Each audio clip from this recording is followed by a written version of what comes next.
Welcome back to the DFS Sweatshop.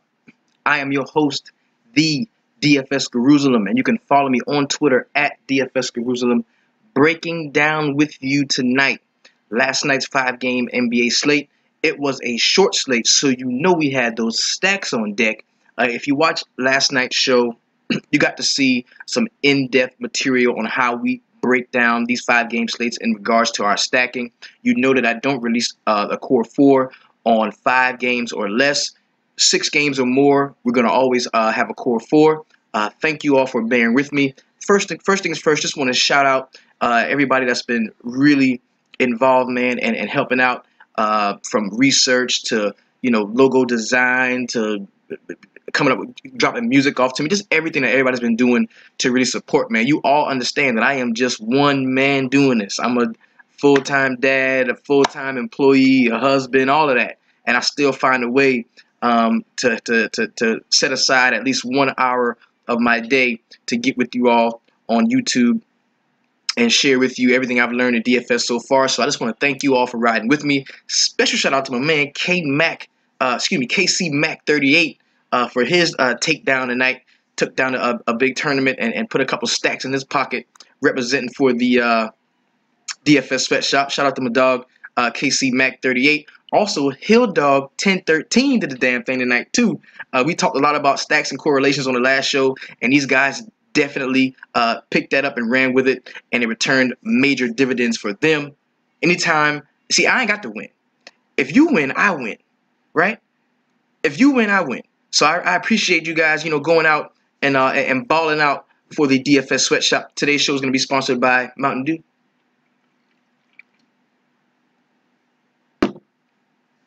Couldn't stop by liquor store and pick up a bottle of Crown Apple, so Mountain Dew is going to have to do it for the night.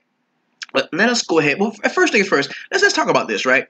All right, so I got a tweet from one of the homies, Mad Dog, in the DFS Sweatshop on Twitter, right? So he hits me up. He's like, yo, you got to see this article.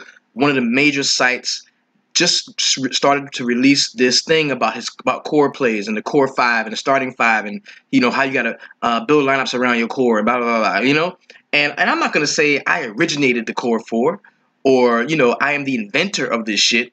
But if you're watching this, you know where this shit coming from. You know it's coming from the guru. You know it. And it's all good because, flattery is imitation, man. Imitation is definitely flattery. So I'm cool with it. I have no problem with it. But the one thing that kind of pissed me off about it was in the article that came from this major site, the guy is totally breaking it down and pleading with all of you to make sure on shorter slates especially, you have a core of players that you stick to, a core of 5 guys from different teams that you motherfucker, we stacking. Don't try to throw us off of that misdirection bullshit. You know we stacking.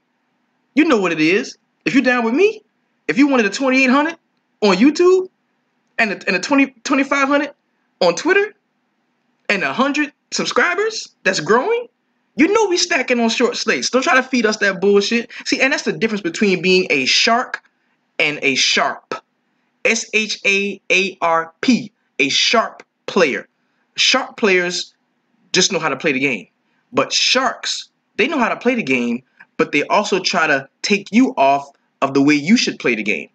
There's a lot of cats in the DFS industry that I really respect, man. One of them is he seems like a regular guy, just like me. I have asked him questions in his live feeds. Dude by the name of Al Smizzle. Al Zeidenfeld. I respect that dude a ton because the same people that he talks about are the same guys he plays. Now, if you multi-mass enter, that means you are sharp. You're a sharp player. You have the bankroll, you have the strategy, you have everything it takes to be a profitable DFS player. But if you are a shark, not only do you have the bankroll, not only do you have the cunning and the guile and the quicks to play this thing, but you a dirty motherfucker because you willing to steer people wrong. That's just something I don't do. If I talk about a dude, I'm playing him. If I tell you I ain't playing him, I ain't playing him. I am a sharp player. I'm not a shark. I'm not a shark by any means. And that's all we want to cultivate in the DFS Sweatshop is sharp, profitable DFS players. Take that shark shit somewhere else. And that's why they're releasing these articles. That's why they're speaking against the things that I'm talking about. Because clearly y'all are winning, fucking with me. They're trying to take you off of that. They want you to, oh no, oh yeah, stack games. If it's a 6 to 8 game slate, you've got to stack. You've got to have a 4-man stack. You can start a starting 5 on a 6 to 8 game slate. That's bullshit. 6 to 8 games, we cherry picking. We got a core 4, we rolling with it. We gonna listen to y'all dumbass and let y'all tell everybody all these different plays. We gonna pick 2, that's chalk, and we gonna roll with them. Then we gonna go to the NBA, see who's on the injury report, see who's coming in, starting for somebody else. We gonna grab 2 plays from there. That's gonna be our 8-man roster, and we gonna ball. On short slates, we stacking. Sometimes you're gonna start a whole starting 5. Like I told you last night. If you started the Denver Nuggets starting 5, you got to the money. If you started, if you went 4 deep in Indiana, like I told you last night, you got to the money. If you went 4 deep in Atlanta, you got to the money. If you stack, you got to the money. That's the point. I'm not trying to steer y'all wrong. I'm kind of mad that I spend so much time, digging up research, watching games. Bro, I watch every NBA game. I swear. I have 5 children. I'll touch all of their little 5 heads, and I will swear to you, I watch every single NBA game. And that keeps me from putting in the amount of lineups and the different lineups that I want to put in because I'm doing so much research. I love this part of the game. I love the analysis part of the game. I mean, yeah, I make my little money playing DFS, and I want to be I'm a profitable player, and I love to win millions of dollars. But for all of us, that's just not it. Some of us are Mr. Miyagi. You are Danielson, especially you tonight, K-Mac 38 and Hill Dog 1013. Wax on, wax off. Let's go and get on with the rest of the show. We're going to start where we normally do. Of course, I told you I don't release a core 4. We talked about stacks. That's out of the way. But we're going to jump into the featured 4 players of the night. These are the most talked about, tweeted about guys in the DFS sweatshop for some good reasons and some bad. We're going to start with the who dat scoring all them points over there, player of the night. And I had to give this guy some kind of honorable mention. This is a man crush of mine. This is Nikola Jokic. This is my dude. I love Nikola Jokic. At 14% ownership, people were down on him because he had a couple bad games due to foul trouble. At 14% ownership, 6.4K in salary, dude scores 59.75 DraftKings points. Now, a cat in the VIP, earlier he was saying, yo, I really think Jokic is not going to have any trouble with fouls this game. Look who he's going up against. Salah Mejri and Dwight Powell. These are not superior offensive players. So you can look to see 30-plus minutes from Nikola Jokic. And when he said that, it made sense to me. And that only completely confirmed the idea that I had to go ahead and stack, go 4 deep, or even 5 deep on the Denver Nuggets side. So really great game from the who dat scoring all them points over there player tonight, Nikola Jokic. Next is going to be the how did I miss that player tonight.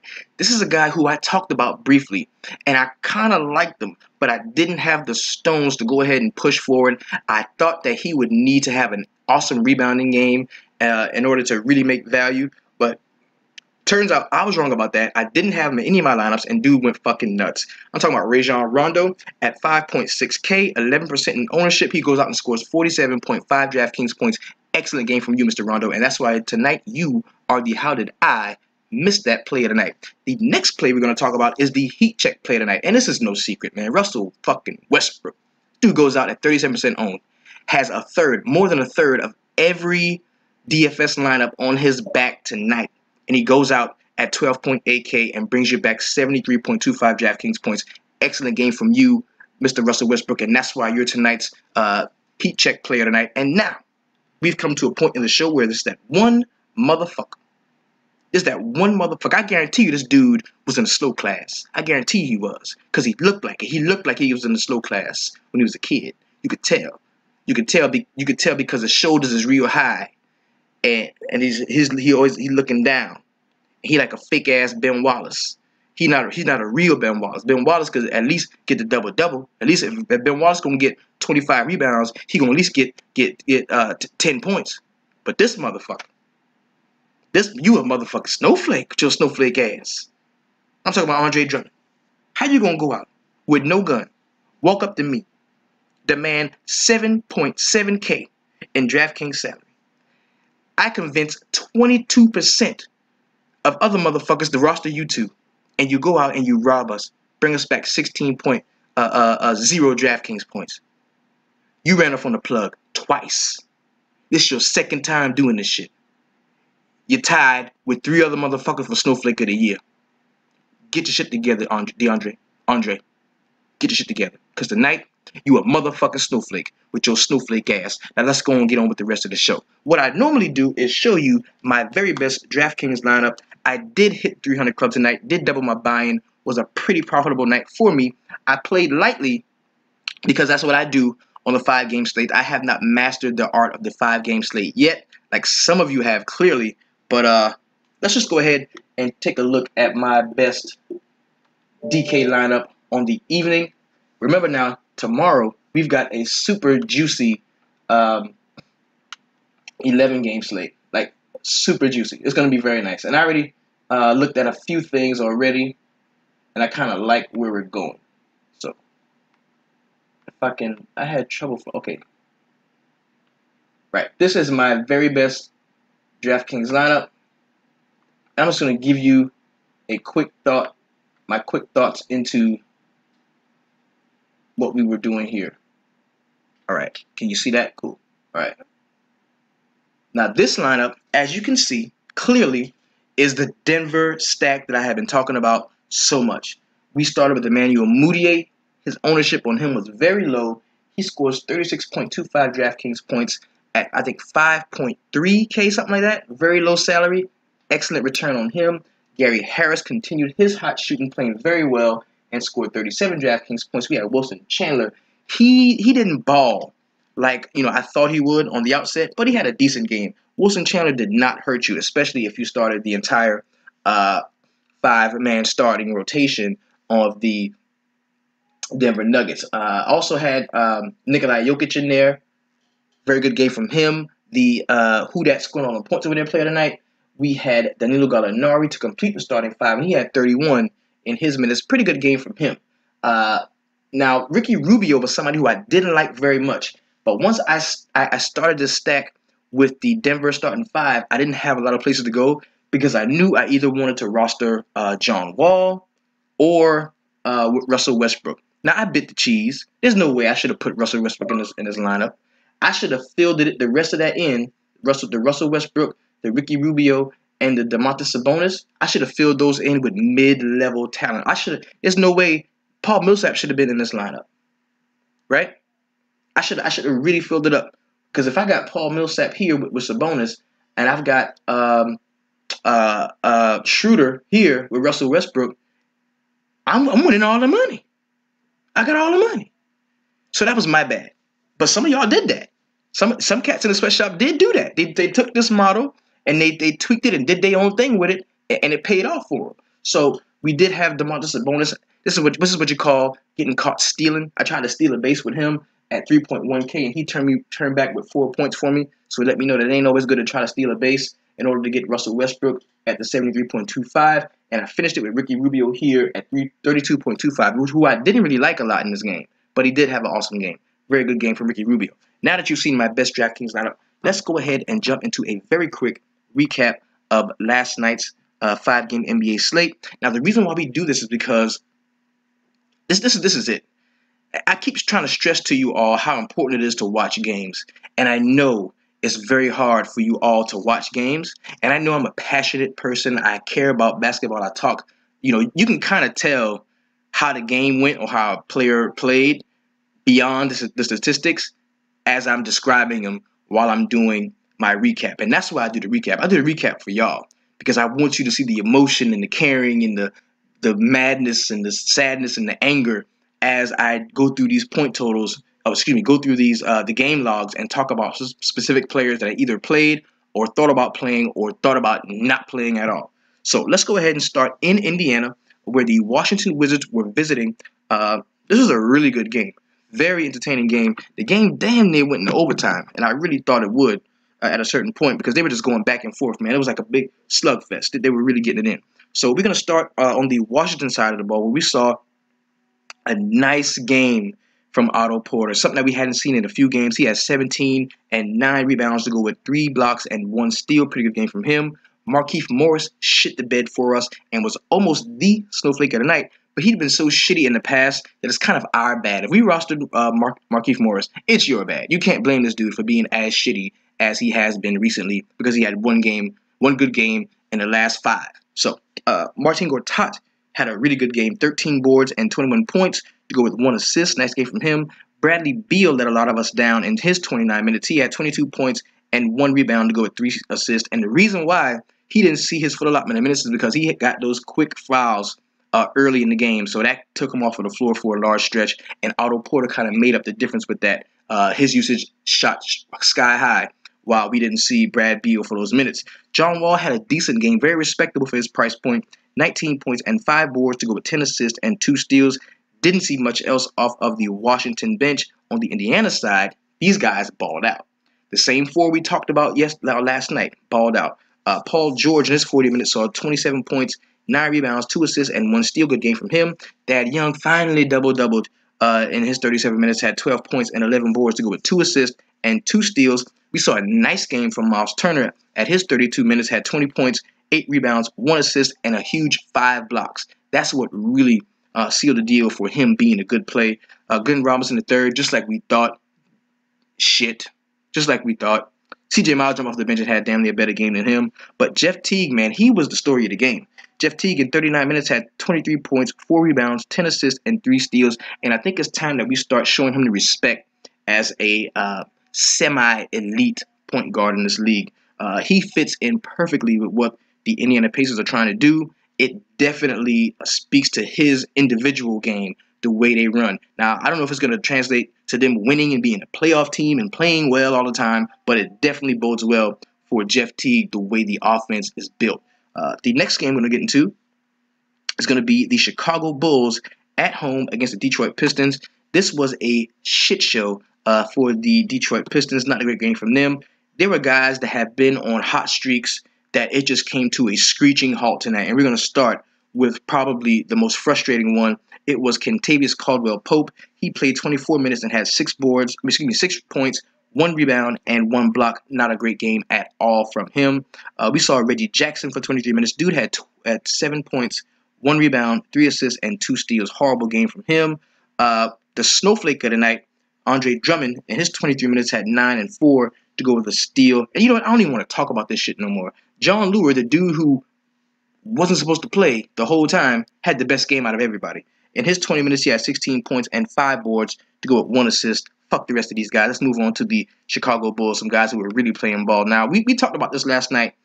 Like, if these guys are really going to come to play, like, this was a game for them to come to play in. And the only one that really balled out was Rajon Rondo. In his 28 minutes, he had 10 points, 8 rebounds, and 14 assists to go with 3 steals. Pretty good game from him.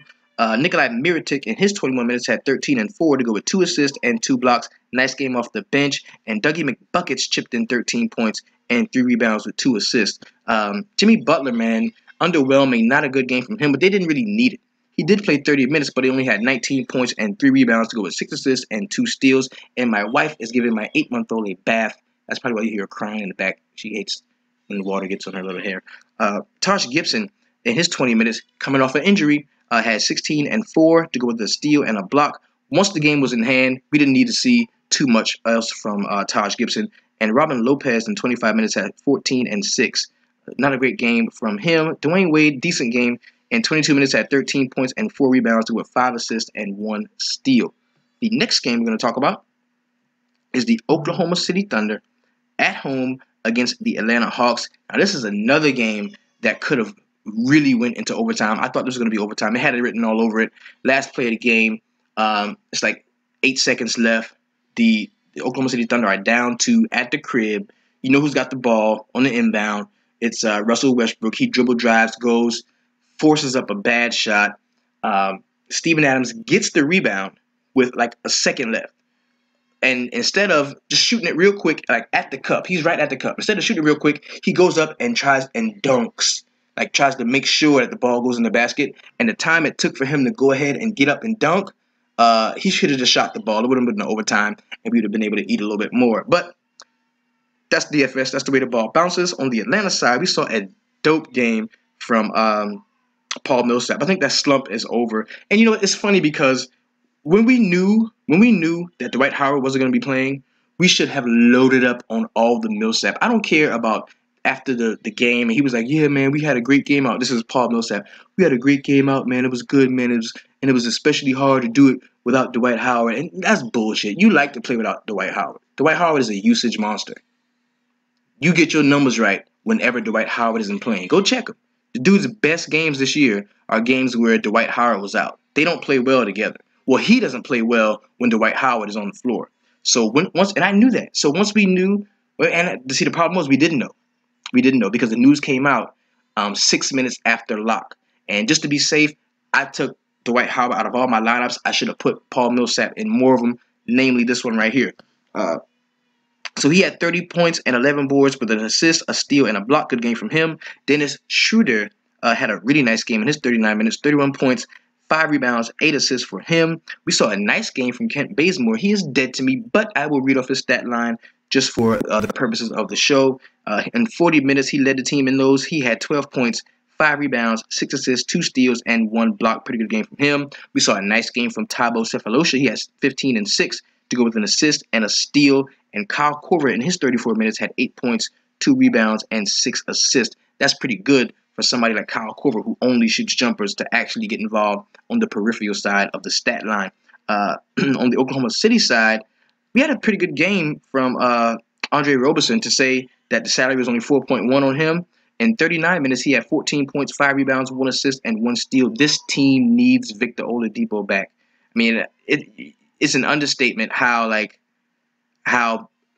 valuable another scoring person is to this team, because 40 minutes for Andre Roberson, a dude who cannot score, is atrocious, and that's how it's going to be until he comes back. We even saw Jeremy Grant get 15 points and a rebound with a steal in his 27 minutes. Now Russell Westbrook went off 35 minutes for him. He had 46 points, 11 rebounds, and 7 assists to go with a steal. Definitely flirted with that triple-double. Didn't see much else off of the Oklahoma City bench. And Steven Adams, man, he underwhelmed in his 30 minutes. He had 6 points, 9 rebounds, and 3 steals with a block. Not a good game from him. The last game on the slate is going to be the Minnesota Timberwolves. Wait a minute, that's not the last game. That's the 4th game. The Minnesota Timberwolves at the crib against the Phoenix Suns. Now, this game was very entertaining. Very entertaining game we saw here. Now, PJ Tucker, man, this dude played 35 minutes and had 4 points and 6 rebounds to go with 1 assist and 4 steals. Not a horrible game from him. We saw a nice game from Eric Bledsoe. He started off pretty slow, but he ended up with 27 points, 1 rebound, and 3 assists to go with 2 steals and 2 blocks. Kind of filled up the stat line there. And Brandon Knight off of the bench chimped in with 21 points and 2 rebounds to go with 4 assists. Pretty decent game from him. Alex Len was somebody who a lot of us were on all day, but dude only played 19 minutes, and he sucked for 19 minutes. He had 1 point and 5 rebounds to go with 2 blocks. Not a good game from him at all. Devin Booker had 18 and 2 to go with 3 assists and 1 block. He was definitely very flaky in the first half, but he got kind of righted the ship in the second. Tyson Chandler pulled down 12 boards and had a steal to go with 9 points. Not a great game from him. On the Minnesota side, all these guys kind of balled out, like everybody. Starting with Karl-Anthony Towns, man, the center. At 34 minutes, he had 28 points, 15 boards, and 3 assists to go with 2 blocks. Gorgie Jang, he was 1 rebound away from a double-double. He had 10 points, 9 boards, 1 assist, 1 steal, and 2 blocks. And Andrew Wiggins had 26 and 4 to go with 2 assists and 3 steals. A pretty good game we saw from Ricky Rubio. He only scored 8 points and had 3 rebounds, but he had 12 assists to go with 2 steals. Nice game from him. Zach LaVine, in his 36 minutes, had 23 points and 4 rebounds to go with 3 assists, 1 steal, and 1 block. So he definitely filled up the stat sheet there. The next game we're going to get into is going to be the Denver Nuggets at the crib. Excuse me.